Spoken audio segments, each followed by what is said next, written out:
What's up, everybody? We got some big news. There's an update today for Revolt 2, and unfortunately it doesn't do anything right this second, but it's all about additional war rewards, and we'll find out what exactly this feels like tomorrow when the new war season starts. So today's update includes, you're going to get a magic chest for reaching certain amounts of skulls in the war season. So we don't know what the number is. We don't know how hard or how much grinding you have to do to get those magic chests. And so every skull that is won by a player and that counts for a war results in added up and taken into account for the individual rewards. So individual rewards now. So personal rewards just for you. So even if your alliance is losing and getting its ass kicked, you can still actually get rewards. So that is cool. We don't know if it's all cumulative, if it's for the entire war season, if you have to get to say like 10,000 total skulls for the war season, or if it's just for that one war period. We don't know that yet. We will find out that tomorrow in the first war. They also say here the magic chest stack in the inventory and can be opened at any time.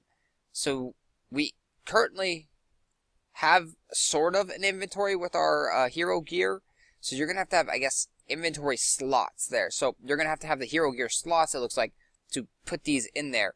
It does say they stack, so hopefully they stack up on top like 99, so they don't take up multiple spots in your inventory there.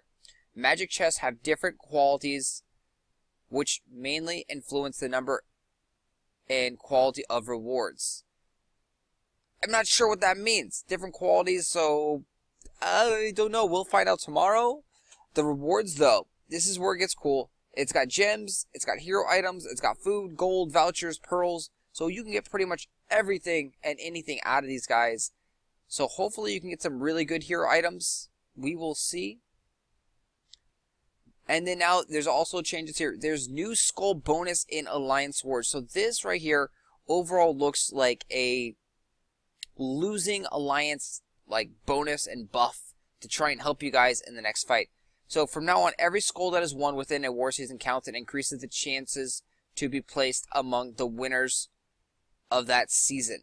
If your alliance fights hard to win a war, but in the end the other alliance wins, your alliance still has reached something meaningful. Because in the upcoming wars of that season, your alliance will have an increased skull bonus.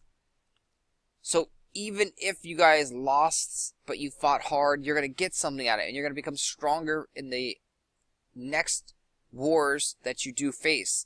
They go on to give us that example here of this. So it looks like that it's going to be like a minor little losing buff for the losing alliances. Each war that ends within a season increases the new skull bonus pool by 1%. Each time a war is started, each alliance gets a certain share of the skull bonus pool. So each war ends. So there's 6 people in an alliance war map right now, and every time they do a fight, when it ends, we're gonna get 1% added to this pool, this big circle, this big pie.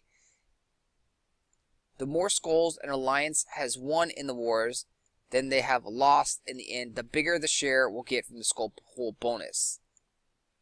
So the more skulls an alliance has won in the wars they have lost in the end, the bigger the pool. So it looks like it's just for the losers because it says the lost in the end right here. And so whoever has the most amount of skulls out of the losing alliances are going to get the bigger share. So they give the example here. Alliance A and Alliance B have both lost their initial wars in the season. Alliance A has scored 25,000 skulls. Alliance B has scored 75,000 skulls. The skull bonus pool is 2% because 2 wars were finished.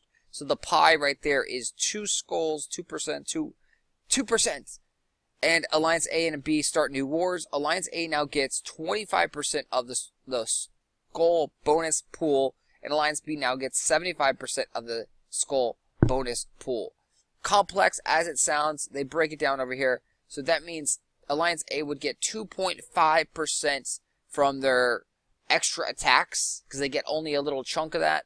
And then Alliance B would actually get 3.5%. So they get a little bit bigger chunk.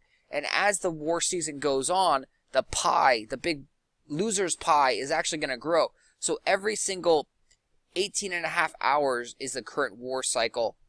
There is 6 attacks going on normally at once because there's 6 alliances, they all get an attack.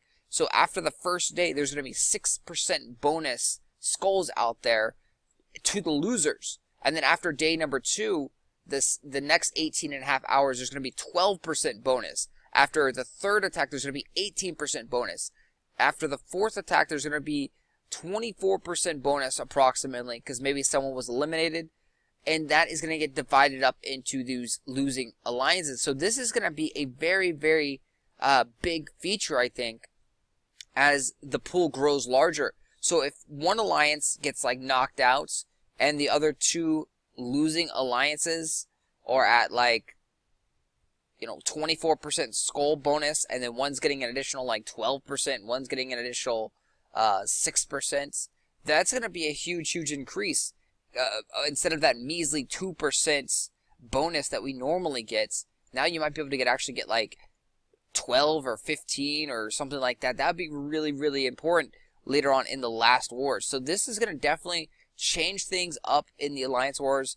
They also have fixed the Raging Howl, the Frosty Freezing Arb Blasters, the dungeon crashes on several Windows devices, and also fixed some smaller issues that they do not state. So overall, a great update, and we will have to see how this actually works out in practice. So if you are losing at Alliance Wars now, that should be a little bit easier. You should have a little advantage going into the next couple fights, which might actually balance things out some, may make it more enjoyable, and give you some of that second chance, a second win to get some revenge on some of those stronger alliances that just seem to be beating you nonstop.